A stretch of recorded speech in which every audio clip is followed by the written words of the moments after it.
Welcome to another episode of Positive Vibes, brought to you by the Multidimensional Show with Natasha Aylott and Rachel Murphy-Bonner. In each episode, Natasha and Rachel aim to bring more happiness to the world with uplifting news, positive advice and helpful tips. In this month's episode, we focus on health and well-being as we approach National Complementary Therapy Week on the 23rd of March. This is a timely topic coinciding with the scares around coronavirus, which has been announced here in the UK as a pandemic. Now public concerns about health are at an all-time high. We look at how we can empower ourselves to manage our health and explore some examples of complementary therapies. Enjoy this uplifting discussion and please share this with those you know. Well, here we are again, episode 4. Has that really been a month, Natasha? No, surely not. Surely not. What's going on there? Must be having lots of fun, because that's what they say about time. Runs away when you're having fun. Or when you've got so much going on. Yes, I think that's more like it, I think, yeah. Busy mums and so on. So, yes, welcome along to this new episode. And our topic this time, in line with National Complementary Therapy Day, is health and well-being, and it's something that's quite topical, really. I mean, with the coronavirus, pretty much everywhere we look, health and well-being is kind of up there in our thoughts, isn't it?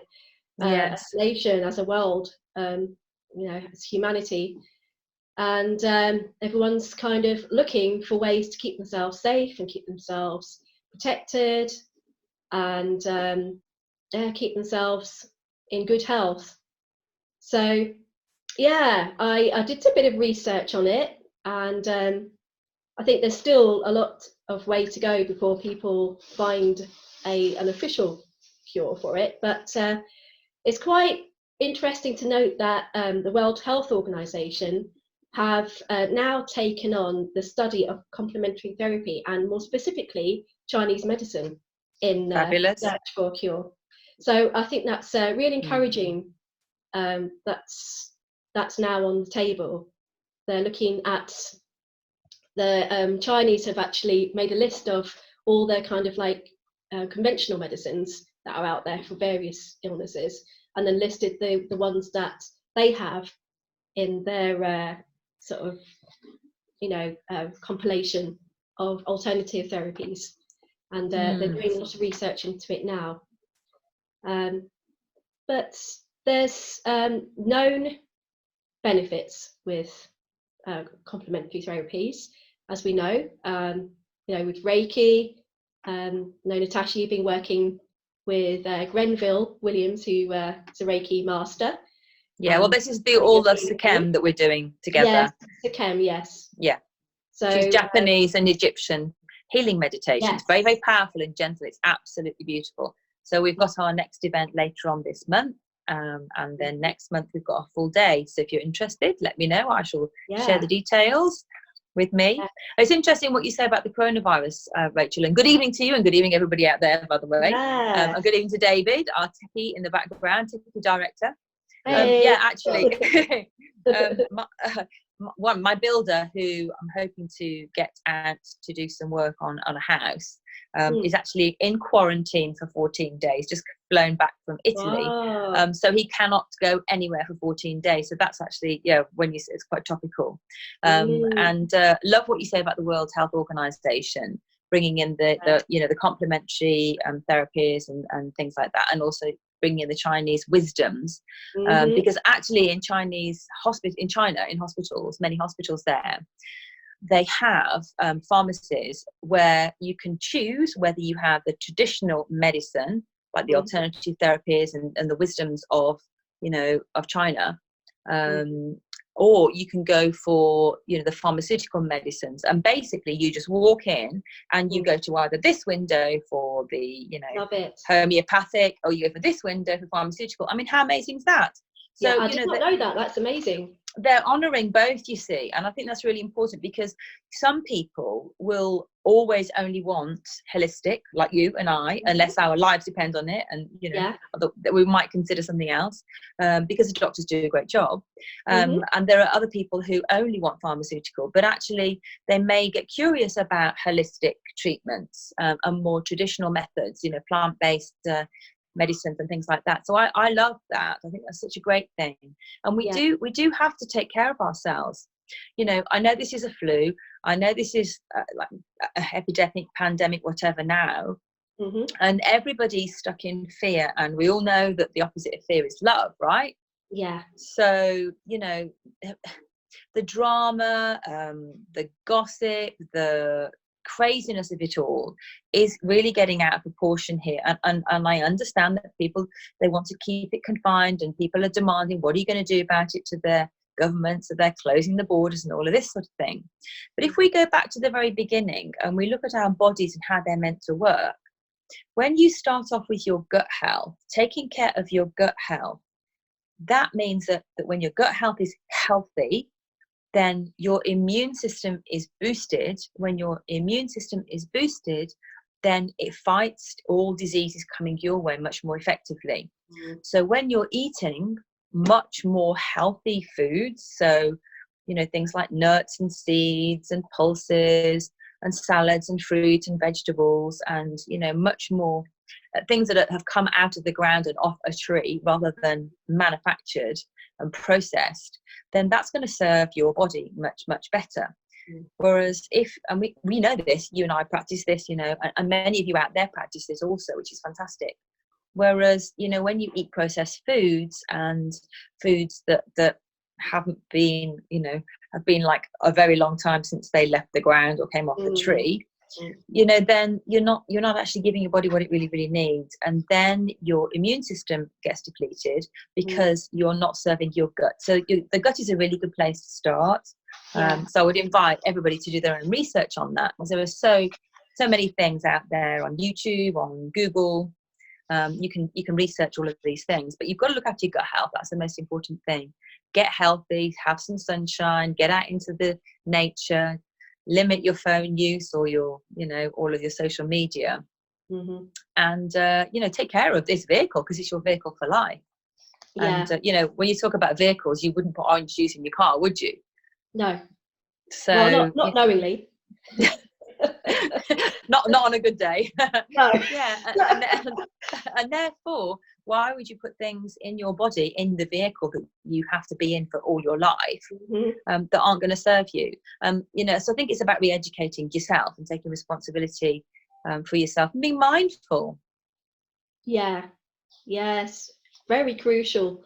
We've put so much responsibility as a whole, on a general level, on the medical kind of professionals, and it's about coming back to what we can do. I think that's a good reminder, actually.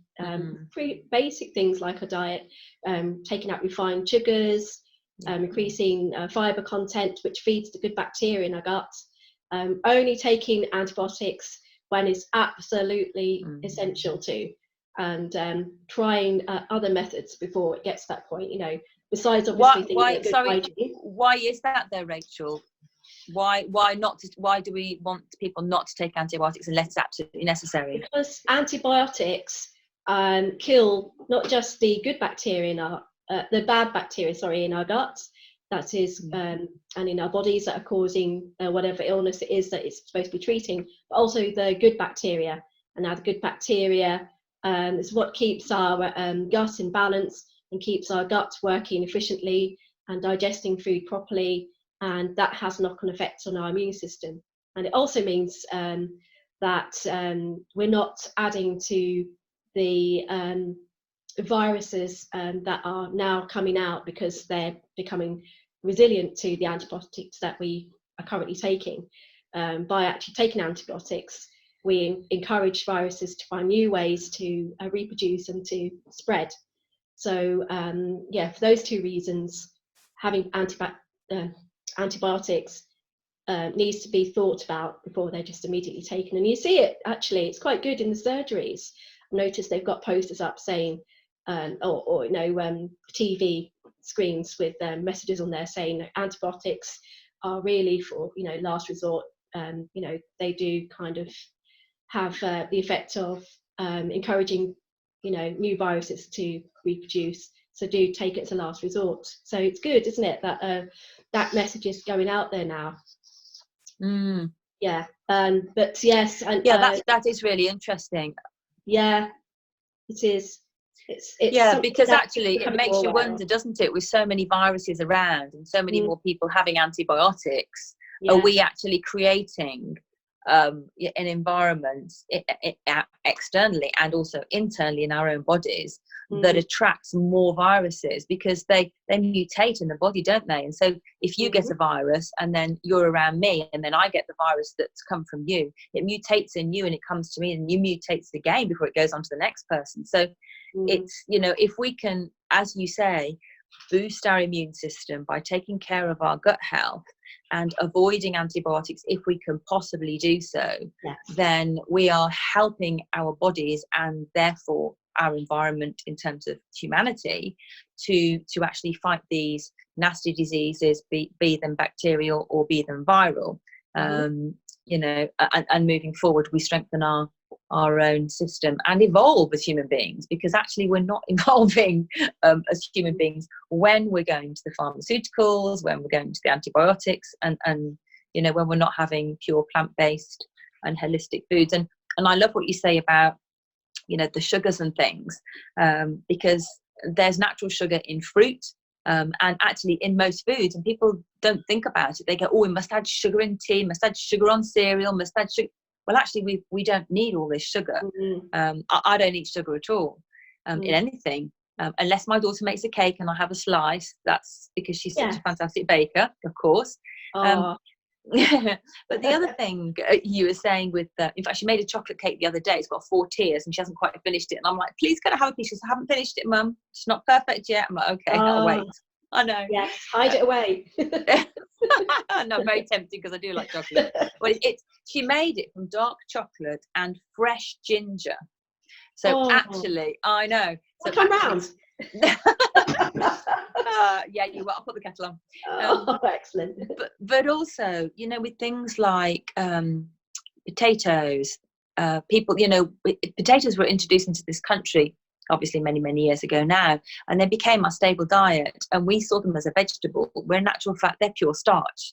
So by all means it's filling, but if you have potatoes and you definitely don't want bread, you definitely don't want rice, and you definitely don't want pasta at the same time, because they're all stodgy things.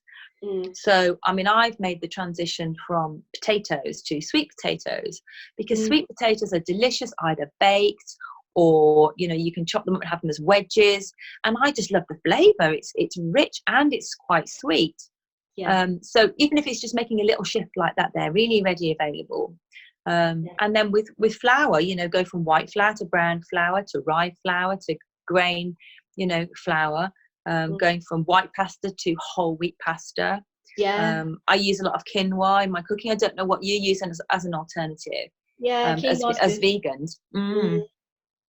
We use a few things. Buckwheat as well. Oh yes. That's a good alternative. I mean, besides the diet, there's a whole host of alternative complementary therapies out there. To make the distinction actually between complementary and alternative, for people that don't know, maybe you know this, Natasha, but complementary means that, as it says, you're complementing other forms of medicine, namely conventional medicine, pharmaceuticals. Whereas alternative medicine is when you're using them solely on their own without pharmaceuticals or any kind of conventional therapy. So that's the distinction, but they can be the same therapies, but it's just how they're used and applied. Yes. I mean, what I suppose it would be useful, for our audience, for our listeners, if we could maybe give examples of the kind of complementary therapies that we may have had, or holistic treatments or therapies that we have experienced, Yes. you know, for certain things, and then it gives people an idea of what their go-to, rather than have this, you know, rather than have a paracetamol for a headache, you could do this, or rather than take ibuprofen for back pain or whatever, you know, they could try that, you know, that kind of thing. Absolutely, that would be good. I mean, we're certainly by no means the whole resource for this information. Go out there and do your own research. But as a starting point, you know, there's meditation, which is kind of become quite popular now through mindfulness courses dotted around everywhere. They're a good sort of starting point for all sorts of things: pain relief, stress and anxiety, depression, sort of alleviating symptoms of that. Relaxation in general, and also if it's applied in the form of a guided meditation or visualization, as you know yourself, Natasha, you know, using the mind and the imagination to see what it is you'd like to have, you know, whether it's, you know, in this case, better health, better well-being. We've been doing this ourselves, haven't we, in our group, the Power of 8 group. So lots and lots of research about intention and the use of the mind to heal the body and to create the reality you want to achieve. So I'd say that's a good starting point, but I've tried other things as well besides that. You know, yoga. Yeah, I love what you said about guided visualizations, because actually it's really beautiful to do, and you can do it with your children. When my children were small, I used to do it with them. They've kind of gone off that. They're very much against that right now, because both teenagers, so they have to go through their journey, this part of it. But it's so lovely, isn't it, when you do a guided visualization or meditation, because the person in charge, particularly if you're new to all of this, the person who's sort of running the event or in charge of the event leads with their voice, maybe some music, and takes you almost on a journey with your eyes closed, and it takes you into a very relaxed state. So because we're rushing around, everybody's busy, a lot of people are stressed, it's a very good way of calming down and letting everything, you know, letting the ego calm down, letting your physical body calm down. And as you said, meditation is also very powerful. The other thing I was thinking of was breathing, just simple breath work. Even if you pause, you know, like maybe in the middle of the day, maybe in the evening, even twice a day, just for a few minutes, and close your eyes and mindfully breathe from your stomach, your solar plexus, in, all the way in, and then breathe all the way out. And you just can do that 3 times. And that in itself will help bring you back to the now, help you become grounded, and actually relaxes your muscles. And when your muscles relax, then, you know, any pain will lessen. So it's actually a good form of pain relief. Certainly when I was pregnant, or I was taught the breath work, and when I was in labour, I used the breath work, and I found it really helpful in managing pain. I didn't have anything else. I had gas and air, and my breath. And that in itself is very good at managing pain, whether it's physical pain or whether it's emotional pain, and calming down from stress. Something else that I've used, I've had Reiki several times, many times, but I've also had reflexology for years and years and years, and I love reflexology. It's, I think, firstly, you're lying down. Secondly, you've got your eyes closed. And thirdly, I don't know whether you out there, if you like having your feet touched or not, I actually really enjoy it. I find it very relaxing. And it helps. It's linked to like the Chinese medicine and the qi, and getting rid of all of your negative energy, and helping relax you. So it helps your whole body and being become much more healthy moving forward. So that's something that definitely has worked for me, the Reiki and the reflexology. How about yourself? Well, the reflexology has meridian points, doesn't it? So it's they're tapping on those, not literally tapping, but there's, you know, they're touching those points that correspond to the meridian points in your body, so they can help with all sorts of conditions depending where they treat the foot. I actually had reflexology as well. It's really relaxing. It was a guy called Rob Buckle, who's at the Solihull Holistic Centre, I think his service is called. So yeah, he's very good. I would recommend him. I've also had things like hypnotherapy, and I'm also a trained hypnotherapist myself. And I can testify to that. I mean, that includes a form of deep meditative states. I would say there's a big crossover between meditation and hypnotherapy, or hypnosis, and the use of visualization. So I've used it myself for relaxing and focusing on what it is I'd like to achieve in my life, and found it very helpful. I've even used it for things like lucid dreaming when I ran a lucid dreaming group. I remember us talking about this some time ago last year. Yeah, absolutely. Yeah, fascinating. Used for all sorts of things. So that's something else I've used. And besides that, I've used some herbal medicines. Olive leaf extract. I mentioned this to somebody today, family member, who's just come back from hospital after having gastroenteritis. Oh, and, nasty. It was a really nasty episode they had. Their immune system was already low. Their T cells were low on their blood count, and they got really dehydrated. Their liver was, suffering because of it. They're back at home now, and it's my mother-in-law actually. She's back at home now, and she's slowly making a bit of recovery, but she's still very poorly. She's not taking in very much food, and she's very tired. So I've suggested olive leaf extract because it's a natural antiviral, kind of has antiviral properties. It's also an anti-inflammatory. I came across it because some holistic therapist in the centre I ran suggested it for the common cold, actually. So I had a really bad case of chesty cough and cold. So I took it for that, and it did help. Fantastic. And there's also Echinacea. For years I've taken Echinacea, which is again very powerful. And if everybody around you's got coughs and colds, so this might be useful for people. And when people are ill, you start taking Echinacea, and you can take it for about 7 days, 10 days. You don't take it continually, but you take it for a stint of time, and it will help you through that period. I love the one that you said about the olive leaf, because I've used, which I didn't know about that, so thank you. The other thing I've used for sore throats, and I don't tend to get sore throats, but a lot of people that I know do have, and I have used this as well, is if you've got go into your garden, if you've got fresh sage, I mean sage grows quite readily in this country, you just pick the top sort of 5 or 6 leaves, the nice young ones, put it in a teapot, boil the kettle, sort of brew it as if you're brewing tea, and then after a little bit of time, pour it into a mug, and then when it's cooled down a little bit, it's still warm but it's not boiling, put in a spoonful of honey, because the sage is a natural antiseptic and the honey is soothing. So it's absolutely wonderful for sore throats. We used to have lemon and honey, and obviously lemon and honey works as well.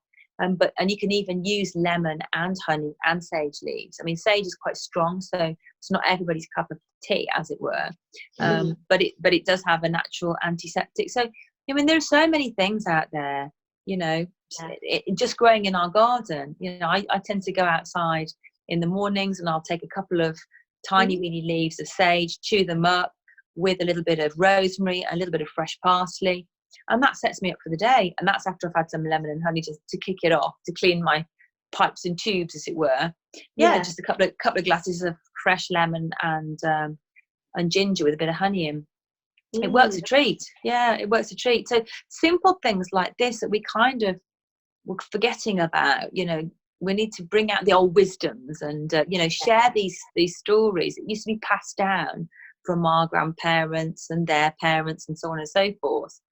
I remember when I used to get a cold, my grandmother used to boil up the linseed in a big jug. She had a big jug, and she used to put linseed in it and put boiling water and stir it, and you drink the water, and then you just fill it up again, drink the water. You don't drink the linseeds, but it's absolutely lovely, and it does work. I don't know, I can't remember why it works, because I obviously haven't had some since I was a little girl.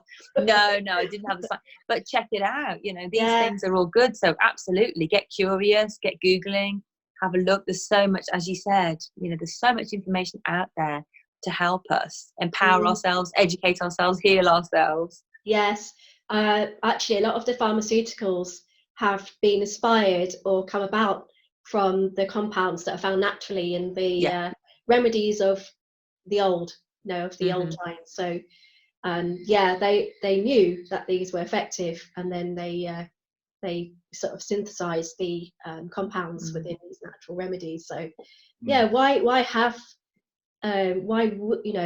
readily go to a pharmaceutical drug which has so many different side effects, if you can have an alternative natural remedy that is known to do the same thing?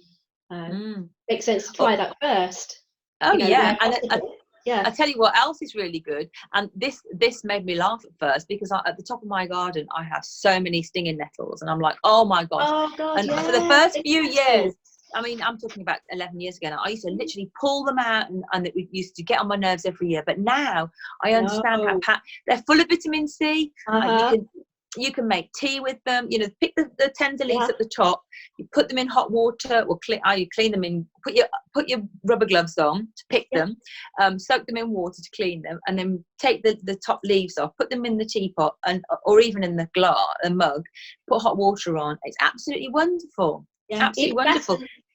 Even try this. This is going on a side note, but I discovered that if you hold the stem just below the leaf, you can actually pick it up without needing gloves.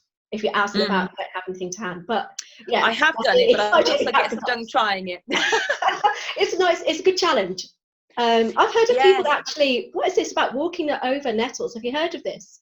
Where people walk barefoot over nettles? It's something to do with stimulating the blood circulation. I think that's right, isn't it? Have you heard of this? I haven't heard of walking on them, but that does make sense, because I've heard of people using them like around here. Women who want to plump up their. I know, but they use bees as well. The bee stings. I mean, it's crazy. I wouldn't necessarily go for that. But if you think about it, natural Botox. But I would use nettles to make a soup.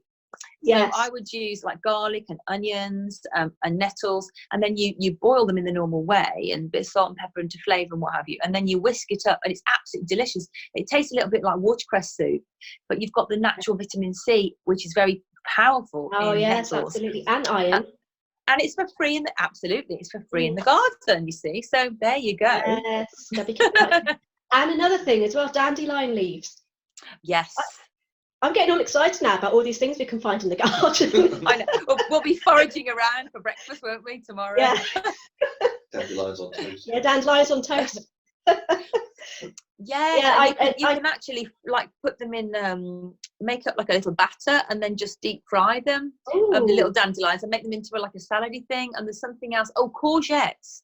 The lovely beautiful flower that grows on courgettes when it's in about to full bloom. Yeah, they're beautiful. Break them off. You can actually eat them in salads, but if you do them in a light, like the Chinese, what's that low light? Tempura. Oh yeah, tempura batter, tempura. And you dip them in, and I've done those before, and they're absolutely gorgeous. Yeah, the big yellow flowers on courgettes. Wow. We'll have to have a cooking kind of get together and foraging cooking day. Yeah, definitely. That's a great idea. So hopefully I'm giving people lots of ideas out there. Yeah. I was just amusing myself as you were talking about the taste of sage, actually. Something that somebody's, lots of people say, if it tastes bad, it must be medicinal. Yeah, because it actually is quite bitter, isn't it, the dandelion? Yes, yeah. A lot of these medicines tend to be. I don't know what that's about. It's something interesting to find out, actually, why they tend to be bitter tasting. But that's a bit of a side note, really. There's a lot of things there, and I hope you like the background. I'm loving that. I know you like it, Natasha. I'm already walking in the woods with you there, Rachel. Yeah. It's gorgeous, absolutely amazing. You can sit here while I'm talking to you. Yeah, absolutely. It's absolutely. We're both nature lovers, aren't we? I go out on the bikes with Dave, and you've got countryside all around you, haven't you? Yes, and I went for a lovely walk today and nearly got blown away. It was so windy, but it was beautiful. Yeah, took my dog for a walk today. She had a nice time. Oh, yeah, and saw some little lambs. Oh, beautiful little lambs in the field. They're so cute. Oh, I love lambs. Yeah, they're really cute. You have to be a little bit careful, I suppose, don't you, not to get too close, because they probably won't let me get that close, because you know, they skip off. But just watching them skipping in the distance, you know, and chasing each other, it's spring. It's lovely. Yeah. When I see animals like that, it just reminds me why I've gone to a plant-based diet, because I just couldn't eat those little poor little things. They're cute. Yeah. Yeah, but I was pointing to the background, because that nature is probably, you know, the answer to pretty much everything. It is. Yeah, was it last episode or the episode before, I was saying that doctors are giving out prescription for going out in nature, aren't they? Yes, and that's wonderful. Which I knew where that was. Yeah, I love that. That's really good, because actually, you know, it's a really good cure for depression. You know, people who are depressed, and the problem is, when you're feeling really, really depressed, you don't want to go out. But actually, if you just went out for a 10-minute walk or a 20-minute walk in the country, or your park, around some trees, some greenery, you will start feeling better. Because when you exercise, you're sending positive endorphins to your brain, but also because you're connecting with nature. Yes. Yeah, and love you've got the negative ions as well, haven't you? You're breathing. That's supposed to be good for you somehow. Absolutely. Might do a bit of research on that, but I know it's supposed to be good. So smell a flower, hug a tree. Yes, hug a tree, talk to a tree. You know, study the flowers. I mean, the natural patterns in nature themselves will connect you to yourself. Sure. Yeah, the interesting thing is, you know, because we go from a car to walking into the office or walking into the house, and we've got our shoes on, we're disconnected from nature. So actually, Mother Nature doesn't necessarily know that we're here. And therefore, I know that we joked about hugging trees, but seriously, you know, when you touch a tree, you hug a tree, or you just put your hand on a tree, your actual flesh, or you take your shoes and socks off and ground yourself on the grass or on the soil, you're actually connecting with Mother Nature, and she knows you're here. So, you know, and we're meant to work together with nature. Yes. And when we're more in contact with nature, then nature can serve us more, and we can serve nature more. You know, we breathe out carbon dioxide, and the tree absorbs it, and the tree, you know, emits oxygen, and we breathe that in. Yeah, that's, you know, that's obviously meant to be. It's perfect. Yeah, Absolutely. I love that synergy. Love that, you know, the cycle of life, and that, you know, the connection to it all. And I love camping. Took Dave for the first time camping last year, after many years of not going camping, after a bad experience when he was a boy, and he loved it. We went to Wales. Wonderful. A place called Conscious Tribal Gathering in Wales, and spent a few days just outdoors and looking at the stars and the fresh air. Yeah, the rain and the sun. It's kind of magical, isn't it, camping? Yeah. You wake up feeling alive, connected with nature, because you're almost completely on the floor. There's just a very thin layer of the tent that's preventing you from being on the floor. And you've got all the natural sounds, the breeze, the birds, you know, the swishing of the trees. Whereas when you're in the house, you know, we've all got double glazed windows, or pretty much, we can't hear anything outside, because we want to keep ourselves warm, of course. But at the end of the day, we're missing that connection. Yeah, I mean, I'm a bit of a 5-star girl, but I do like camping as well. So yeah, it's something really nice about it. In the summer, we put the tent outside in the garden, and the kids camp out there, have friends around there. Yeah, it's lovely. Yeah, I remember I did that once with my daughter. She loved it. It was like a little adventure for her in our little pop-up tent under the stars. It was a special moment, actually, because there's no screens. You know, you're connecting to each other. Yeah, wonderful. We found out where this green prescription is actually happening. It's the Shetlands. Dave just brought up an article. Yeah, Nature's Remedy. Doctors give prescriptions to go out in nature.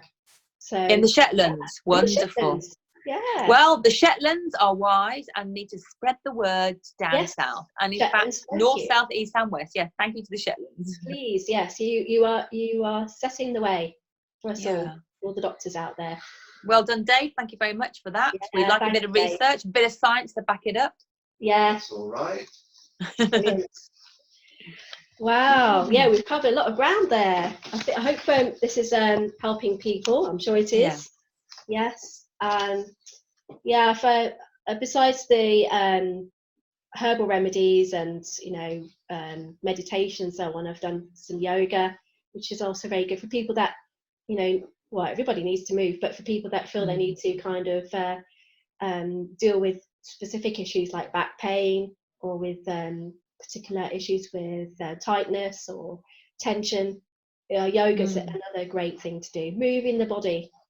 Yeah, yoga. I love the fact that you mentioned yoga, actually, Rachel, because there's not just one type of yoga. I mean, you can do for ashwagandha yoga, which is like massively very, very energetic, or you can go for much more gentle yoga. So there is definitely something for everybody out there. And as you say, it helps with your be more supple, it helps stretching, it helps with your health, it helps with your movement, it helps with your focus and mindfulness. And it could be, again, that could be an early introduction to meditation for people. And yoga is so lovely to do, and it's easy. You don't have to be an expert, you don't have to have ever done it before. And often they do say, don't they, beginners class, intermediate class, so you can actually pick. And they've got happy yoga, they've got hot yoga, they've got all these different types of yoga. So you can try whatever you want, but there is absolutely so much out there. So honestly, I mean, really would urge people to just do the research. If you've got a certain ailment, do the research. What are the holistic solutions? What are the holistic cures? What deficiencies are in your diet, if this is what you're presenting with? Because it could well be something as simple as you're not having enough vitamin C or vitamin D3 in your diet, particularly when we're coming out of the winter. Vitamin D3 is very important to replenish vitamin B, your iron, all these types of things, your magnesium. And then you can just check the levels, because you don't want to go over the top with all these multivitamins, and you don't need all the multivitamins that are on the market. But what you do need to do is be aware of yourself, how you're feeling. If you're feeling a bit tired, maybe your iron levels are a bit low, you can go to the GP, get a blood test. You don't want to be taking these things without checking first. And obviously, if you know somewhere, or you can go somewhere like a nutritional therapist, a naturopath, some of these independent nutritional places. There are Holland and Barrett, yes, but if you go to a health shop that's an independent, it's run by a naturopath or a nutritional therapist, you're going to be able to get some really fantastic advice from them for free, and they can point you in the right direction. They have like massive encyclopedias so you might go and present and you say, well, I have a problem with my joints, or I have a problem with my muscles, I have a problem with my neck, and they'll look up the different things for you for free, which is great. There's one that I use, and she's absolutely amazing. It is up north a little bit, it's in Nottingham, but she's absolutely fantastic. And she will refer to it and let you read the book as well.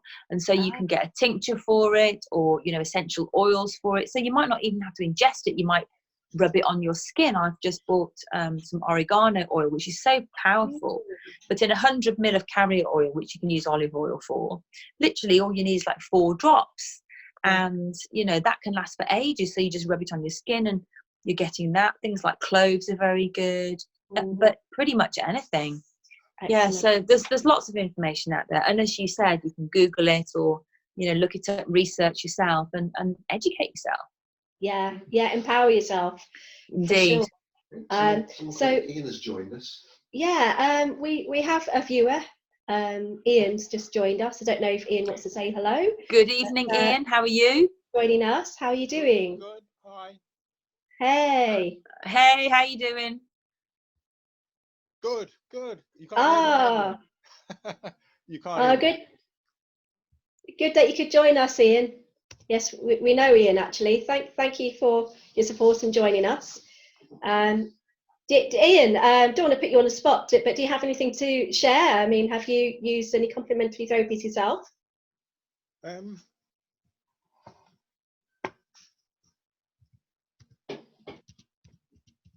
Let you get sorted first. If it's too difficult, don't worry, Ian. We can hear. Yeah, we can. Just about hear you. Did you hear me then? Yes, I did. I've never used any complementary therapies. Okay. I think. I can't remember if I have. Right. Okay then. Well, hopefully, if you've listened to this, or if you listen back to it, if you're looking to try out anything, then you might get some ideas. Yes, there's a whole range of things out there, and it's a great feeling when you can actually, empower yourself with this knowledge. Yes. And have these tools at hand. But we are actually coming to the end of the session. I did try and join you earlier on, but couldn't get on. Oh, really? Yeah, we'll have to change the settings. I think it might have been Zoom. Possibly. Yeah, Dave has been keeping an eye on it, so I don't know what happened there, but apologies for that. Thanks for joining us when you could.